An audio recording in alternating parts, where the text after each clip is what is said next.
नमस्कार, मैं हूं निवेदिता। अमेरिका में सत्ता पलटनी लगभग तय हो चुकी है। अमेरिका की जनता ने ट्रंप को किनारे करते हुए जो बाइडेन को अपना अगला प्रतिनिधि लगभग चुन लिया है।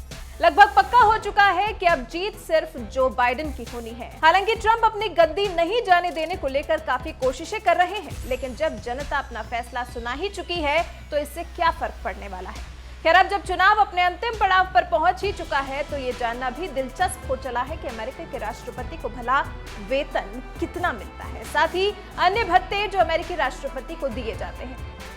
अमूमन कहा जाता है कि जब अमेरिका के राष्ट्रपति के पास असीमित शक्तियां होती हैं तो फिर वेतन भी उनको काफी मोटा मिलता है। अमेरिकी राष्ट्रपति का सालाना वेतन $4 लाख होता है। जी हाँ, यानी कि करीब 2.9 करोड़ रुपए, और जो तरह तरह के भत्ते इन्हें मिलते हैं और ऊपर से अलग सुविधाएं।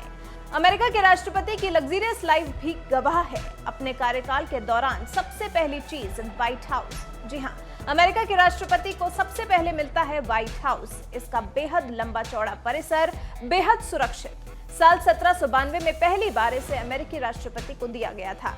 व्हाइट हाउस में 6 मंजिलें और 132 कमरे हैं। इसमें कई तरह के और भी कमरे हैं। टेनिस कोर्ट और स्विमिंग पूल भी है। व्हाइट हाउस में 51 सीटों का थिएटर भी है, जहां अक्सर इवेंट्स होते हैं या फिर फिल्मों का प्रदर्शन भी किया जाता है। आपको जानकर हैरानी होगी कि देश के राष्ट्रपति और उनके परिवार को $1 लाख का अलाउंस सिर्फ व्हाइट हाउस को डेकोरेट करने के लिए मिलता है। ट्रंप से पहले राष्ट्रपति रहे बराक ओबामा ने इस फंड को इस्तेमाल ही नहीं किया था। इस खर्च को दूसरे मद में इस्तेमाल किया गया था। खबरों की माने तो जब ट्रंप का राष्ट्रपति के तौर पर चयन हुआ था तो उन्होंने $1.75 मिलियन की रकम को नए फर्नीचर और दीवारों की सजावट में लगा दिया था। व्हाइट हाउस में लंबा चौड़ा बागीचा मिलता है। बराक ओबामा की पत्नी मिशेल तो इस बगीचे में खुद ही गार्डनिंग किया करती थी और स्कूल के बच्चों को यहाँ बुलाकर गार्डनिंग का महत्व समझाती भी थी।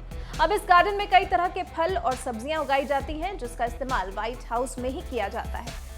व्हाइट हाउस में राष्ट्रपति और उनके परिवार के साथ 100 और लोग स्थायी तौर पर रह सकते हैं, जिनमें नौकर, रसोइये, माली और मुख्य हाउसकीपर शामिल होते हैं।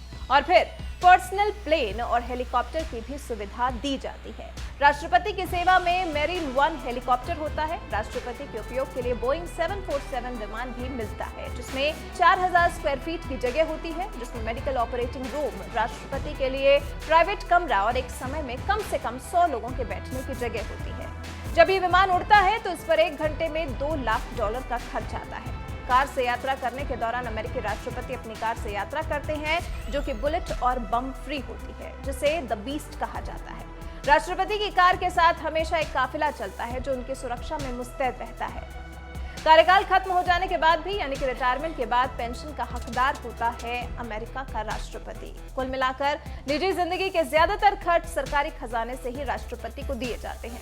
सैलरी के अलावा $50,000 सालाना, यानी कि $40 लाख का खर्च भत्ता सालाना मिलता है। $1 लाख यानी कि $80 लाख की यात्राओं के लिए कोई खर्च नहीं देना होता। टैक्स फ्री सुविधाएं। अमेरिकी प्रेसिडेंट आमतौर पर मैरीलैंड के कैंप डेविड में छुट्टियां बिताते हैं, क्योंकि वहां राष्ट्रपति के लिए एक अलग शानदार आधिकारिक निवास है। ये gym, swimming pool, aircraft hanger आदि सुविधाओं से लेस होता है। फिर $19,000 यानी कि $14 लाख का एंटरटेनमेंट भत्ता। अमेरिकी राष्ट्रपति के वेतन पर टैक्स तो लगता है, लेकिन उन्हें जो भत्ता मिलता है उस पर टैक्स नहीं लगता, यानी कि टैक्स सिर्फ तनख्वाह पर, बाकी भत्तों पर कोई टैक्स नहीं। ट्रंप के केस में ऐसा है कि वो राष्ट्रपति बनने से पहले एक बिजनेसमैन थे, जिनके आगे ये रकम और भत्ते कुछ ज्यादा नहीं है। फोर्ब्स के मुताबिक ट्रंप के पास $3.1 बिलियन यानी कि करीब 2.3 खरब रुपए की संपत्ति है। अब बात कपड़ों की भी कर लेते हैं। तो अगर आपको लगता है कि इन्हें डिजाइनर से कपड़े गिफ्ट में मिल जाते हैं, तो ऐसा नहीं है। गिफ्ट में मिलते तो हैं, एक बार पहनने के बाद उन्हें नेशनल आर्काइव में भेज दिया जाता है। दरअसल ये जो तनख्वाह है ये पहले से ही इतनी नहीं थी। साल 2001 में अमेरिकी राष्ट्रपति की सैलरी $2 लाख थी, यानी कि $1.45 करोड़। लेकिन कांग्रेस ने इसे बढ़ाकर दोगुना किया और इसमें 50,000 एक्सपेंस अलाउंस को भी अतिरिक्त तौर पर जोड़ा गया है।